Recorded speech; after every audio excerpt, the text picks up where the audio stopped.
এবারের ক্রিসমাসটা ছিল একদম অন্যরকম। বন্ধুদের সাথে প্ল্যান করে চলে গেছিলাম লগ হাউসে। সারাদিন লগ হাউসে থাকা, খাওয়া দাওয়া, প্রচুর খাওয়া দাওয়া। আমরা প্রচুর বাজার করে নিয়ে গেছিলাম। ইলিশ মাছ, মাটন, চিকেন, কাতলা মাছ, কোনো কিছু বাদ দিইনি।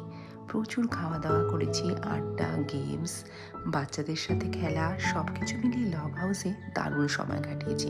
ক্রিসমাসের দিনটাও আমরা খুব ভালো করে এনজয় করেছি। লগ হাউসের একটা জিনিস আমার খুব ভালো লেগেছে, এদের সব কিছুর ফিনিশিংটা এত সুন্দর ছিল। স্পেশালি ক্রিসমাসে আমরা গেছি বলে এরা ক্রিসমাস ট্রি দিয়ে ডেকোরেশন করে রেখেছিল। দিনটা আমরা খুব ভালো কাটিয়েছিলাম। 4 দিন কীভাবে কেটে গেছিল বন্ধুদের সাথে বুঝতেই পারিনি। বাড়িতে কিন্তু এক নাগাড়ে আটকে থাকতে আমাদের কারোই ভালো লাগে না। তাই ক্রিসমাসে আমরা সব সময় কোনো মলে হোটেলে যাই। এবার একদম ডিফারেন্ট প্ল্যান, খুব এনজয় করেছি।